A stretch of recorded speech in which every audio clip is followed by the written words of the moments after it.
আমার ভাইরা, হযরত ইব্রাহিম আলাইহিস সালামের কথা আল্লাহ পাক কোরআনে কারিমে বলছেন সবর কারে কয়, দেখো শেখো সবর কারে কয়।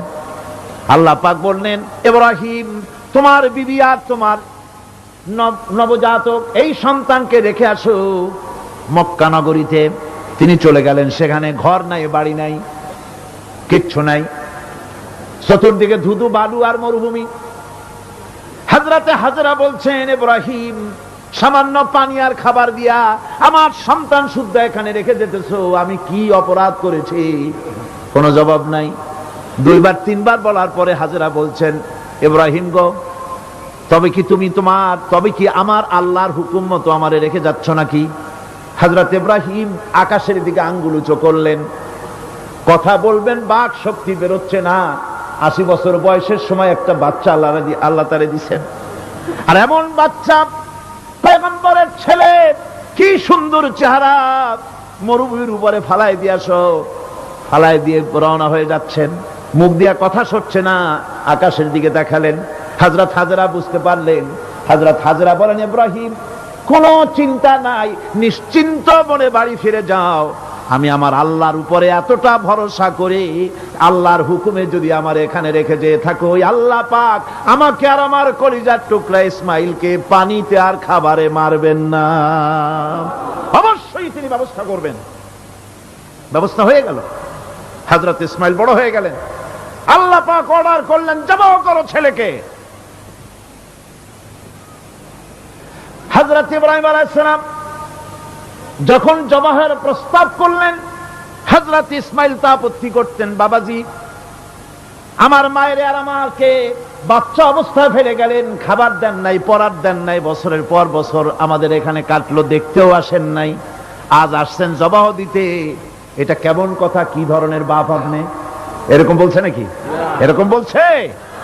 হযরত ইব্রাহিম আলাইহিস সালাম প্রস্তাবটা কিভাবে পারলেন? আল্লাহ পাক কোরআনে কারিমে দৃষ্টান্ত রেখে দিয়েছেন। আল্লাহ পাক বলছেন, হযরত ইব্রাহিম ছেলেকে বললেন, ইয়া বুনাইয়া, হে আমার কলিজার টুকরা লাডলা, হে আমার কলিজার টুকরা সন্তান, ইন্নী আরা ফিল মানাম আন্নী আযবাহুক, আমি স্বপ্নে দেখছি আমি যেন তোমাকে জবাহ করতেছি। ফানজুর মাযা তারা, তোমার রায় কি বলো? আমি তো স্বপ্নে দেখছি যে আমি তোমার জবাহ করতেছি, এখন তোমার রায় কি, তোমার মত কি?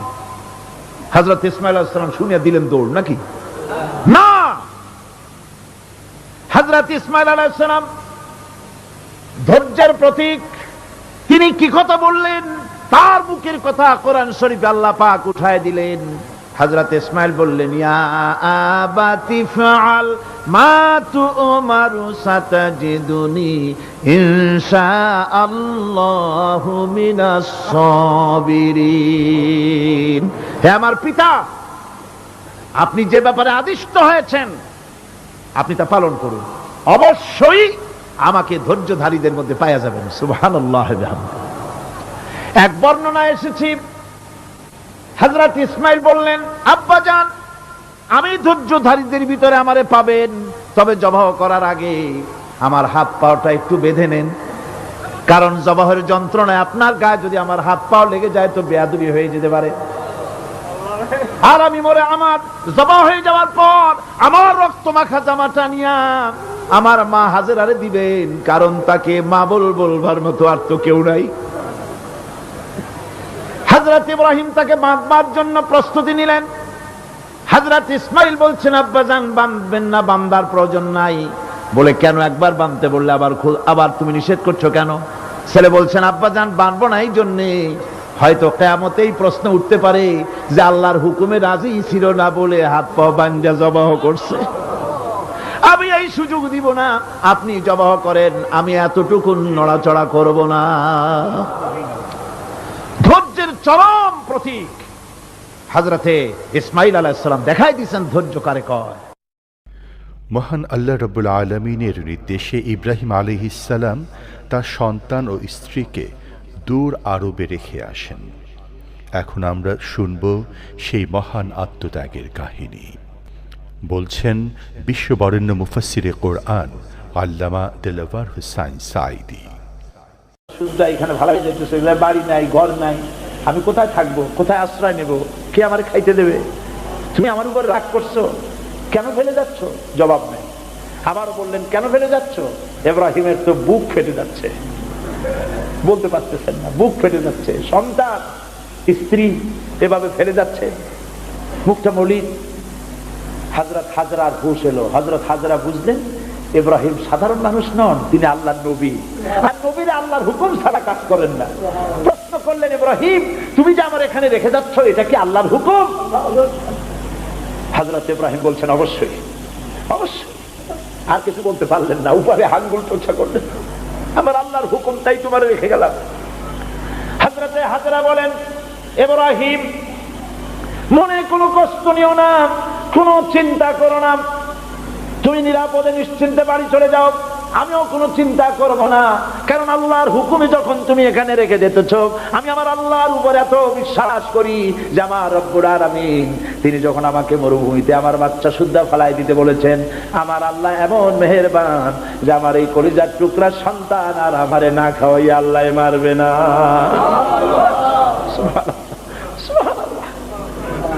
হযরতে হাজরা পানির জন্য দৌড়দৌড়ি করলেন। সাফা মারোয় আপনারা জানেন, সব জানা কথা, সাফা মারোয় দৌড়িয়ে দৌড়ি। এই যে পানির জন্য হাজরা দৌড়াইলেন, আল্লাহর কাছে খুব নাপছন্দ হয়েছে নাকি? এমন পছন্দ হইল আল্লাহর কাছে, কিয়ামত পর্যন্ত তার এই বান্দির আমল, এই দৌড় আল্লাহর কাছে এমন পছন্দ হয়ে গেল, কিয়ামত পর্যন্ত সমস্ত হাজীদের জন্য আল্লাহ ওয়াজিব করে দিল, দৌড়াও, আমার হাজরা যেমন দৌড়াইছে সেই রকম দৌড়াও। সুবহানাল্লাহ। ইসমাইল না খেয়ে মরছে, পানির অভাবে মরছে। হযরতে জিবরাইলকে আল্লাহ পাঠায় দিলেন, আমার ইসমাইলের পায়ের গুতা যেখানে লাগতেছে তুমি গিয়ে সেখানে পায়ে আঘাত করো। হযরতে জিবরাইল পায়ের আঘাত করলেন, সেখান থেকে পানি ছিটকে বেরিয়ে চলে আসলো। জমজম, থাম থাম। হযরতে হাজরা এসে দেখেন পানি চিকচিক করতেছে চতুর্দিকে, পানি থামানো যায় না, চতুর্দিকে পাথর দিয়ে বেড়া দিতে, তাও থামে না। তারপরে তিনি বলছেন জাম জাম, মানে থাম থাম। পানি থেমে গেল, কিন্তু পানির উৎস থামলো না। সেই পানি পৃথিবীর কোটি কোটি মানুষ আজ পান করে, লক্ষ লক্ষ মানুষ এই পানি দিয়ে গোসল করে, উযু করে। লক্ষ লক্ষ গ্যালন পানি প্রতি বছর সারা দেশে ছড়িয়ে যায়, মক্কায় যায়, মদিনায় যায়, জেদ্দায় যায়, সমস্ত জায়গায় যায়। দরিয়া ফুরায় যাওয়ার কথা, কিন্তু কুয়া ফুরায় না। সুবহানাল্লাহ। আল্লাহর কুদরত কাকে বলে? এগুলো কি কপাল পোড়াদের কিসমতে হবে? কপাল পোড়াদের কিসমতে হবে? আল্লাহ পাক ঈমানদার মুমিনদের জন্য সমস্ত নিয়ামত রেখে দিয়েছেন। আল্লাহ পাক বলেছেন, ফিহা আয়াতুন বাইয়িনাত, অসংখ্য নিদর্শন। এই কাবা আর এই কাবা কেন্দ্রিক আমার অনেক নিদর্শন আছে, তাকায় দেখো কত নিদর্শন। আজ পৃথিবীর কোন শহর নাই নিরাপত্তার শহর যেখানে জীবনের নিরাপত্তা পাওয়া যাবে। আল্লাহ পাক বলেছেন, ওমান দাখালাহু কানা আমিনান, যেই ঢুকবে মক্কায় আর মদিনায় সেই নিরাপত্তা লাভ করবে। সুবহানাল্লাহ, সুবহানাল্লাহ বলবেন না? সুবহানাল্লাহ বলবেন না? আমার বন্ধুগণ, এরই বলে সারেন্ডার করা। আল্লাহ রাব্বুল আলামিন বললেন আসলিম, সারেন্ডার করো। হযরত ইব্রাহিম আলাইহিস সালাম বললেন আসলামতু লিরাব্বিল আলামিন, সারেন্ডার হয়ে গেলাম। সারেন্ডার হয়ে এক পরীক্ষা পাস করলেন, আরো এক পরীক্ষায় দুটা পাস করছেন কিনা? সুবহানাল্লাহ। এবার 3 নম্বরের পরীক্ষা, 3 নম্বর। ছেলে এবার বড় হইছে, নাদুস নুদুস চেহারা, সুন্দর, সুবহানাল্লাহ, নাদুস নুদুস চেহারা, জ্ঞান হয়েছে। এবার যাও ছেলেকে জবাব করো। সুবহানাল্লাহ। একটার পর একটা মারাত্মক অগ্নি পরীক্ষা, ছেলের জবাব করো। হযরত ইব্রাহিম আলাইহিস সালাম বলছিলেন যে আল্লাহ এই রকমের কঠিন পরীক্ষা তুমি আমারে বানাইও না। বলছেন না। আমার মা বোনেরা, আমার ভাইয়েরা লক্ষ্য করেন, হযরত ইব্রাহিম ছেলেকে প্রশ্ন করলেন, তারে বললেন পরিষ্কার, আল্লাহ আমাকে অর্ডার করেছেন, ইন্নী আরা ফিল মানাম আন্নী আযবাহুক, আমি স্বপ্নে দেখেছি আমি তোমাকে জবাব করতেছি, বলো তোমার অভিমত কি? ফানজুর মাযা তারা, বলো তোমার অভিমত কি? হযরত ইসমাইল বলতে পারতেন, আব্বা আপনি আমার বাবা, আমার মায়ের শুদ্ধ করে ভালাই দিয়ে গেছেন, বছরের পর বছর খাবার দেন নাই, পরার দেন নাই, খোঁজ খবর নেন নাই, আজকে কোন অধিকারে আপনি আমাকে জবাব করতে এসেছেন? বলতে পারতেন না? তিনি কি তা বলেছেন? না। এর নাম মুসলমান। চিল্লায় বলেন সুবহানাল্লাহ।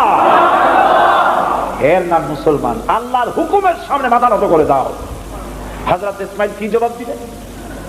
হযরত ইসমাঈল বললেন, ইয়া আবাতি ফাআল মা তুমারু সাতাজিদুনি ইনশাআল্লাহু মিনাস সাবিরিন।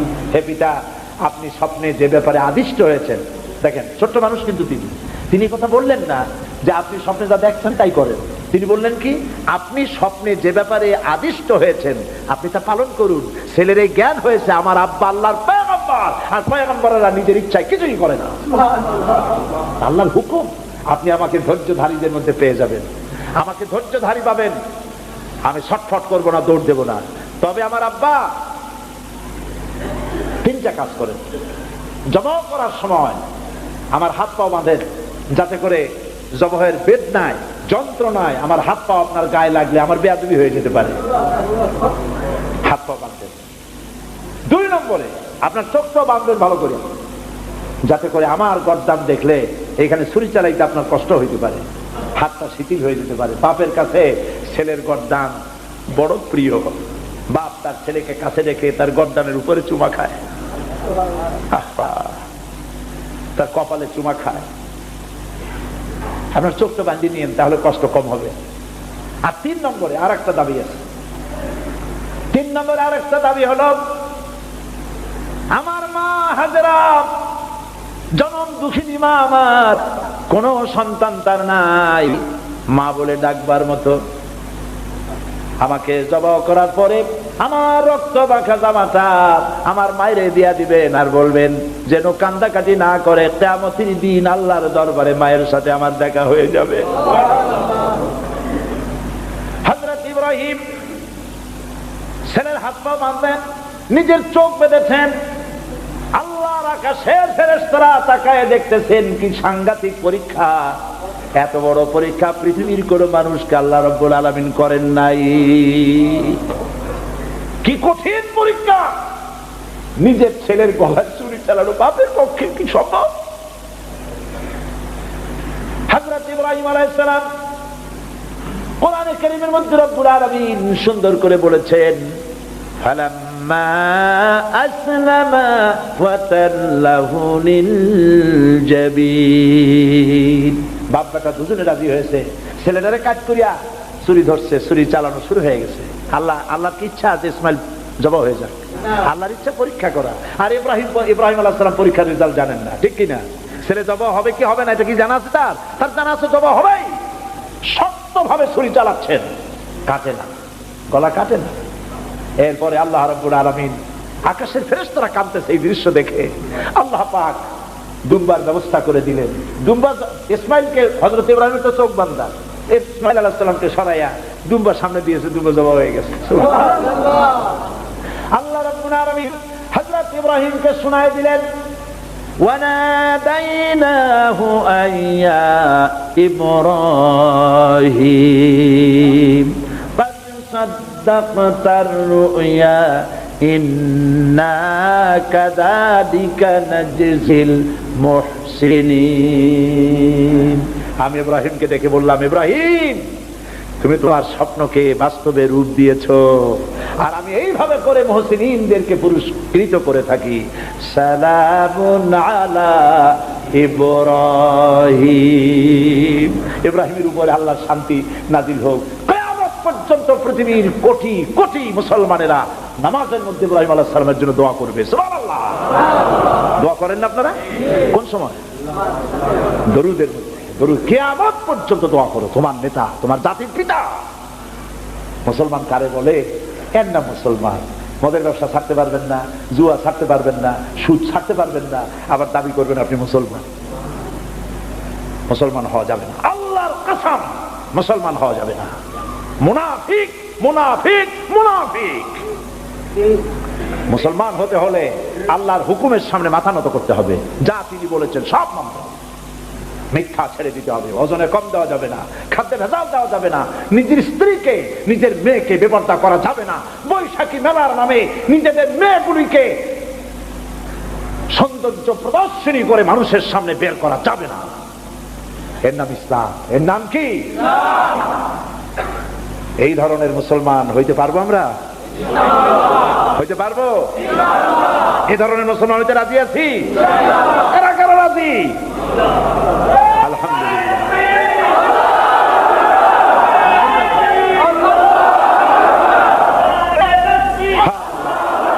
বলি আলহামদুলিল্লাহ। জোরে বলেন আলহামদুলিল্লাহ। এইরকম মুসলমান হতে হবে যে আমার চেহারা করতে হবে আল্লাহ যেভাবে হুকুম করেছেন, রাসূল যেভাবে করেছেন। আমার পা থেকে শুরু করে মাথা, জামা কাপড়, ওঠা বসা, চলা ফেরা সব করতে হবে আল্লাহ যেভাবে বলেছেন, রাসূল যেভাবে করেছেন। আল্লাহ রাব্বুল আলামিন বলেন, ইয়া আইয়ুহাল্লাযীনা আমানু দুখুলু ফিস-সিলমি কাফা ওয়ালা তাত্তাবিউ খুতুওয়াতিশ শাইতান ইন্নাহু লাকুম আদুউম মুবিন। হে বিশ্বাসীরা, পূর্ণাঙ্গরূপে ইসলামের মধ্যে দাখিল হয়ে যাও, একটু আধটু না, সবটুকুন। আর খবরদার শয়তানের পদাঙ্ক অনুসরণ। লাখো জনতা আজকের এই প্রথম দিনেই আল্লাহ তাআলা কোরআনের এই মাহফিলে দীর্ঘক্ষণ ধরে তোমার কোরআনের কথা শুনে তোমার দরবারে হাত তুলেছি। দয়া করে মেহেরবানি করে আমাদের জিন্দেগির গুনাহ খাতাকে মাফ করে দাও। আমাদের মা বাপ মুরব্বিয়ান যারা কবরে চলে গেছে, আল্লাহ তাআলা কবরগুলিকে জান্নাতের টুকরায় পরিণত করে দাও। রব্বির হামহুমা কামা রব্বায়ানি সগীরা। পড়েন সবাই, রব্বির হামহুমা কামা রব্বায়ানি সগীরা। আয় আল্লাহ তাআলা, আমাদের এই বিবি বাল বাচ্চা যা দান করেছো সবগুলিকে দিনদার বানাও, ইমানদার বানাও, নামাজি বানাও, পরেজগার বানাইয়া দাও। রব্বুল আলামিন, যেই পরকালের কথা, কিয়ামতের কথা আলোচনা করলাম, সেই কঠিন হাসরের ময়দানে যেদিন পায়ের নিচে হবে তামার মতো মাটি, আর মাথার উপরে প্রকাণ্ড সূর্যের তাপে গুনাহগারের মাথার চান্দি ফেটে গিয়া মগজগুলি গলে গলে নাক কান দিয়ে বেয়ে পড়তে লাগবে। জিহ্বাটা পানির পিপাসায় কুকুরের মতো ঝুলে নাভিস্থল পর্যন্ত পড়ে যাবে। ময়দানে সাড়া পড়বে পানি পানি বলে। আল্লাহ তাআলা ওই দিনে তোমার হাবিবের হাতের কাউসারের পেয়ালা আমাদের নসিব করে দিও।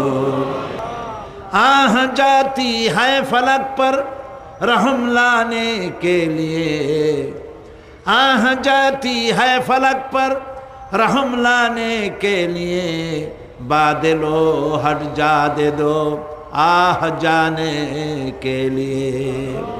रहम कर अपना नाम आईने करम को भूल जा, रहम कर अपना ना आईने करम को भूल जा। हम तुझे भूले हैं लेकिन तू न हमको भूल जा।